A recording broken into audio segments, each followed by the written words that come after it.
7:57 de la mañana. Yo comentaba al abrir el espacio de hoy que hoy es el Día Mundial del Alzheimer, cada 21 de septiembre. Y esto con el fin de recordar que la enfermedad se manifiesta cada vez más en un mayor número de personas. Nos vamos directamente a Mérida con el médico neurólogo Ron Torrealba, porque todos tenemos en nuestro entorno casos conocidos, padres de amigos o amigos directamente que han pasado por esta situación. Muchos incluso consideran que es como una muerte en vida, la persona sencillamente pasa como a otra dimensión, en el desconocimiento, en el aislamiento. Tiene que ser muy duro para su entorno más cercano, para sus familiares. Doctor Torrealba, buenos días, gracias por atendernos. Buenos días, Eduardo. Gracias por la invitación. Un honor, como siempre. Bueno, de alguna manera cuando uno hace estas entrevistas, esta conversación se convierte en una consulta multitudinaria, en una consulta general. Cada pregunta que yo haga tiene que asumir, como siempre, el interés de las mayorías. Y nadie puede decir que está ajeno a este tema. Por ¿Cómo completo, Eduardo. saber que comienzan a manifestarse rasgos que posiblemente conlleven a posteriori a esta patología? Bueno, básicamente hay señales de alarma que se han establecido para determinar que una persona pudiera estar comenzando tempranamente síntomas de Alzheimer. Por ejemplo, lo más distintivo siempre va a ser lo que el paciente va a observar, cambios en la memoria, pero cambios en la memoria reciente que alteren la capacidad del individuo de tener una vida cotidiana normal. Puede comenzar a tener problemas para planificar, para resolver problemas, para concentrarse, incapacidad para desempeñar las labores cotidianas que generalmente él hace en su trabajo y en su hogar. Puede tener episodios de desorientación en su propio hogar, es decir, que pudiera ir al baño en lugar de ir a la cocina o viceversa, ¿ok?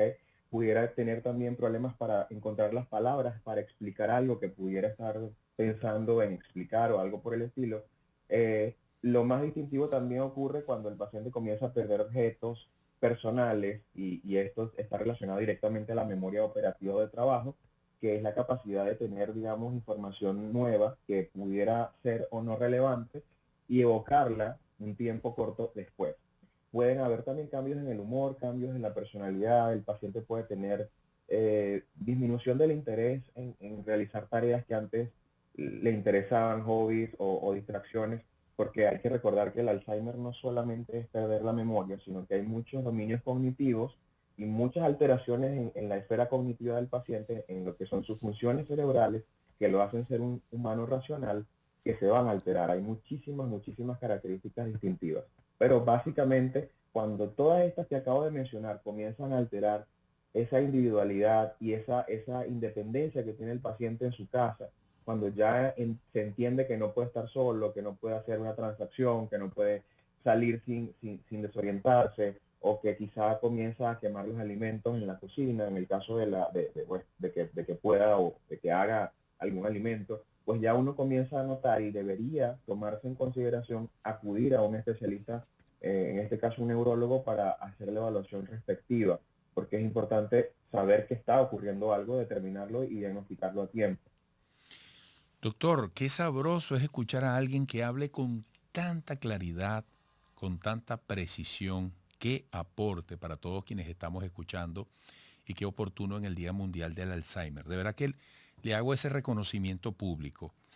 Uno asocia el Gracias. Alzheimer a un proceso degenerativo, a una determinada etapa en la edad.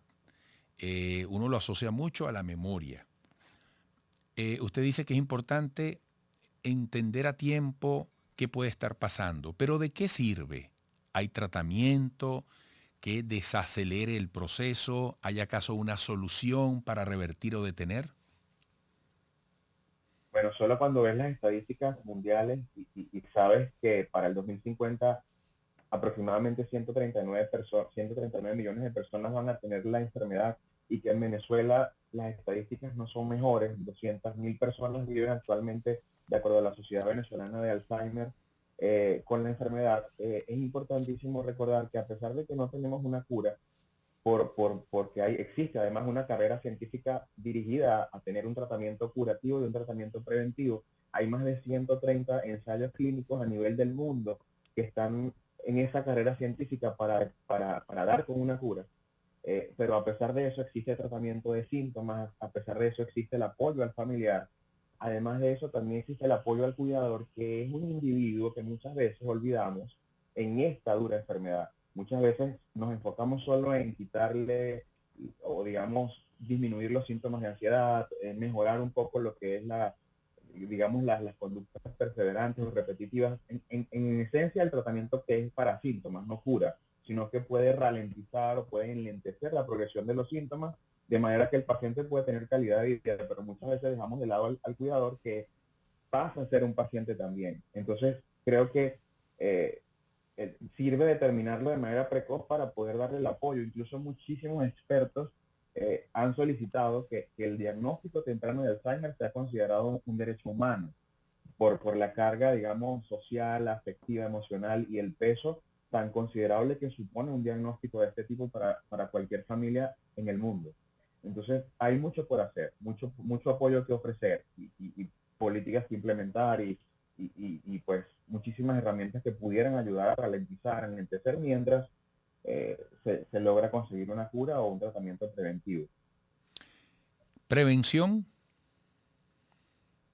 Prevención, sí, por supuesto. A pesar de que no se ha determinado específicamente que ciertos factores de riesgo como la obesidad, el sedentarismo, el aislamiento social, la depresión, enfermedades como hipertensión arterial, como diabetes mellitus sin control, pudieran acelerar o impactar directamente en quién va a desarrollar o no la enfermedad, pues un estilo de vida saludable pudiera ser preventivo hasta cierto punto, aunque las estadísticas no lo apoyan mucho a nivel, digamos, del impacto que tiene en lo que pasa dentro del cerebro, pero está descrito y está en las estadísticas que políticas que se implementen desde el punto de vista de prevención, de una vida saludable, de evitar el aislamiento social, de entender que la salud mental es importante, que la depresión es una enfermedad mental y que debe ser atendida, y que incluso la escolaridad es un factor que se ha determinado como factor protector o de riesgo, es decir, que si estudiamos poco, pudiéramos estar menos protegidos para el desarrollo de una alteración cognitiva como el Alzheimer. Entonces, sí hay cosas por hacer, cosas por prevenir y cosas por enseñarle a la población. Bueno, doctor Ron Torrealba, médico neurólogo, evidentemente joven y con una gran capacidad para explicarnos hoy, Día Mundial del Alzheimer, la importancia de estar conscientes, de tener nociones elementales sobre lo que significa esta patología. Muchísimas gracias, doctor, muchísimas gracias y contamos con usted. Gracias, Eduardo. Gracias. Siempre es un honor para mí acompañarlos. Bueno, gracias a Ron Torrealba, médico neurólogo. Qué interesante, con qué facilidad hizo la determinación de toda esta conjugación de variables que pueden incidir en el